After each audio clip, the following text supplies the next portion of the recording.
റൈഡർമാർ ഒരുപാട് വീമ്പ് പറഞ്ഞ് കൊതിപ്പിച്ച ഒരു സ്ഥലം. ബൈക്കർമാരുടെ സ്വപ്നഭൂമി. 18,000 അടി ഉയരത്തിലുള്ള മലനിരകൾ. ലോകത്തിലെ ഏറ്റവും ഉയരത്തിലുള്ള മോട്ടോറബിൾ റോഡുള്ള സ്ഥലം. സഞ്ചാരികളുടെ ഇഷ്ട ലൊക്കേഷൻ. സ്വർഗത്തിലേക്കുള്ള യാത്ര എന്നും പറയും. അതാണ് കർദുങ്കല. കർദുങ്കല സാഹസിക യാത്രികരുടെ ഒരു സ്വപ്നഭൂമി. ലേയിൽ നിന്ന് വളരെ നേരത്തെ തന്നെ പുറപ്പെട്ടു. മുകളിലേക്ക് കയറും തോറും പിന്നിലാകുന്ന ലേ പട്ടണം ഒരൊറ്റ ഫ്രെയിമിൽ.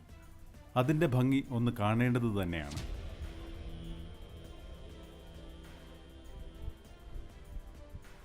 ബുദ്ധസ്തൂപങ്ങൾ, ബുദ്ധസൂക്തങ്ങൾ എഴുതിയ കൊടികൾ എല്ലാം തണുത്ത കാറ്റിൽ ഒരു പ്രത്യേക ശബ്ദത്തിൽ അങ്ങനെ ആടി ഉലയുന്നു. ലേയിൽ നിന്ന് കർദുങ്കലയിലേക്കോ അതിനപ്പുറം നുബ്ര വാലിയിലേക്കോ ഒക്കെ യാത്ര ചെയ്യണമെങ്കിൽ ഇൻ്റർലൈൻ പെർമിറ്റ് എടുക്കേണ്ടി വരും. അത് ലഭിക്കണമെങ്കിൽ ലേയിലെത്തി 24 മണിക്കൂറിന് ശേഷമാണ് അത് ലഭിക്കുക. കാരണം ലേ പട്ടണം സ്ഥിതി ചെയ്യുന്നത് 6500 അടി ഉയരത്തിലാണ്. നമ്മുടെ ശരീരം ആ പ്രദേശവുമായി പൊരുത്തപ്പെടാൻ സമയമെടുക്കും. അല്ലെങ്കിൽ ശ്വാസം മുട്ടൽ, ഛർദി, തലവേദനയൊക്കെ ഉണ്ടാകാൻ സാധ്യതയുണ്ട്. ഉയരക്കൂടുതലും ഓക്സിജന്റെ കുറവുമൊക്കെയാണ് ഇതിന് കാരണം. എന്നാൽ ലേയിൽ നിന്ന് 40 കിലോമീറ്റർ മാത്രം അകലെയുള്ള കർദുങ്കലയിലെത്താൻ 1-2 മണിക്കൂറുകൾ മതിയാവും.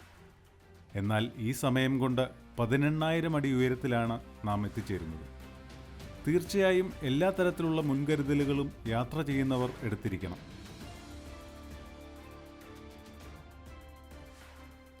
അതുപോലെ തന്നെ ഇങ്ങോട്ടേക്ക് വരുവാൻ യാത്രയ്ക്ക് വാഹനങ്ങൾ വാടകയ്ക്ക് വിളിക്കുന്നത് ലേയിൽ നിന്ന് മാത്രമേ ആകാവൂ. അല്ലെങ്കിൽ വാഹനത്തിൻ്റെ ഉടമസ്ഥൻ കൂടെ ഉണ്ടാവണം. മറിച്ച് ജമ്മുവിൽ നിന്നോ ശ്രീനഗറിൽ നിന്നോ വാഹനം വിളിച്ചാൽ ഇവിടുത്തെ ഡ്രൈവേഴ്സ് യൂണിയൻ പോലീസിൻ്റെ സഹായത്തോടെ വാഹനം തടയാൻ സാധ്യതയുണ്ട്. ഇവിടം സന്ദർശിക്കാൻ ബെസ്റ്റ് സീസൺ എന്ന് പറയുന്നത് ജൂൺ, ജൂലൈ, ഓഗസ്റ്റ്, സെപ്റ്റംബർ മാസങ്ങൾ തന്നെയാണ്. അപ്പോൾ എല്ലാ റോഡുകളും തുറക്കുകയും കാഴ്ചകൾക്ക് ഭംഗി കൂടുകയും ചെയ്യും. ഇത് ഗാംഗ്ലോസ് വില്ലേജ്. ദൂരെ നിന്ന് കാണുമ്പോൾ ഒരു പച്ച നിറത്തിൽ കാണുന്നുവെങ്കിലും എല്ലാ സൗകര്യങ്ങളുമുള്ള ഒരു ഗ്രാമം തന്നെയാണ്. ഹോം സ്റ്റേകൾ, ഹോട്ടലുകൾ, സ്കൂളുകൾ, മാർക്കറ്റ്, അങ്ങനെയല്ല. യാത്രക്കിടയിൽ മിക്കവരും ഈ വ്യൂ പോയിന്റിൽ വാഹനം നിർത്തി ഫോട്ടോ എടുക്കുകയും വിദൂരതയിൽ മലമടക്കുകളുടെ ഭംഗി ആസ്വദിക്കുകയും ചെയ്താണ് യാത്ര തുടരുന്നത്.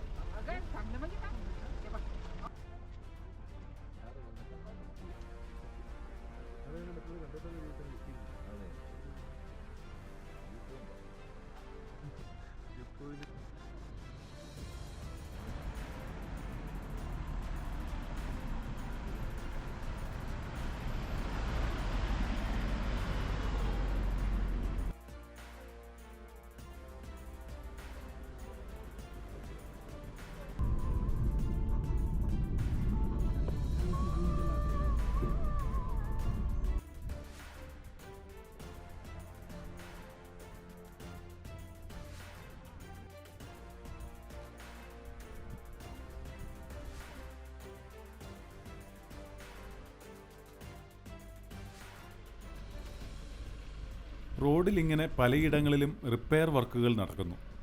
അതുകൊണ്ട് കിലോമീറ്ററോളം വാഹനങ്ങൾ നിരനിരയായി തടസ്സപ്പെട്ട് കിടക്കുന്നു. എന്നിരുന്നാലും ചില ഭാഗങ്ങൾ ഒഴിച്ചാൽ റോഡ് യാത്രയ്ക്ക് 1-ാം തരം എന്ന് തന്നെ പറയാം.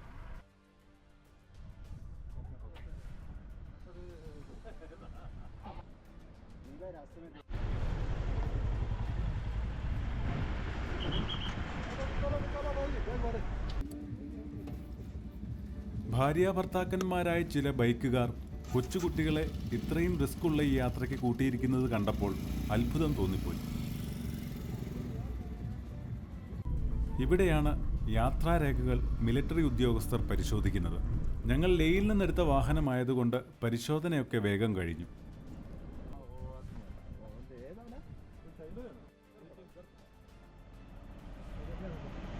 അങ്ങനെ ഹിമാലയത്തിൻ്റെ നെറുകയിലെത്തി. എന്തോ വല്ലാത്ത ഒരു നിർവൃതി, എന്തോ നേടിയതുപോലെ ഒരു സാറ്റിസ്ഫാക്ഷൻ.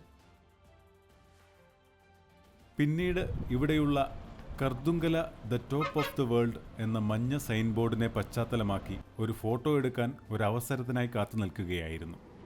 ഓരോരുത്തർ ആ ഫലകത്തിൻ്റെ മുമ്പിൽ ഫോട്ടോ എടുക്കുകയും പ്രായം മറന്ന ഈ കോപ്രായങ്ങളും പോസുകളും കാണിക്കുന്നത് കണ്ടപ്പോൾ അങ്ങേയറ്റം ദേഷ്യമാണ് തോന്നിയത്.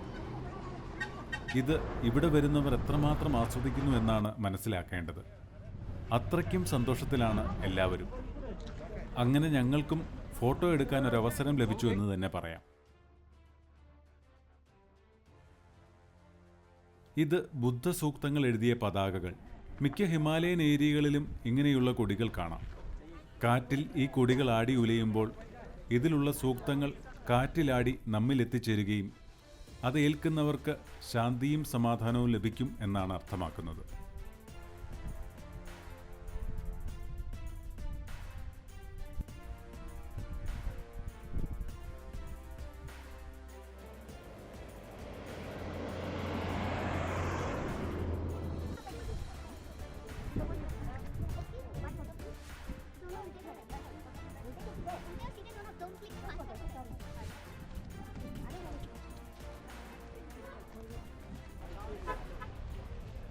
കലശലായ തലവേദന മൂലം എൻ്റെ കൂടെയുള്ളവർക്ക് അവിടെ കൂടുതൽ നേരം നിൽക്കാൻ കഴിയുന്നില്ല. അവർ എന്നെ അവിടെ നിന്നും പോകുവാൻ നിർബന്ധിക്കുന്നുണ്ടായിരുന്നു.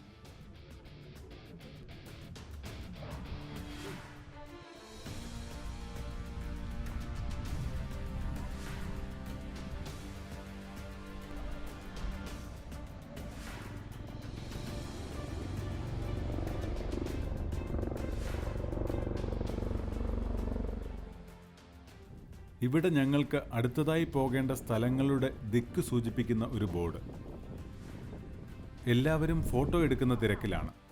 കാരണം പ്രകൃതി ഭംഗി അത്രമാത്രമാണ്. ഇവിടമാണ് മിക്ക യാത്രക്കാരുടെയും അവസാന ലക്ഷ്യം. എന്നാൽ ഞങ്ങൾ 5 ദിവസം തുടർച്ചയായ ഒരു യാത്ര ലേയിൽ നിന്നും ആരംഭിക്കുകയാണ് എന്ന് തന്നെ പറയാം.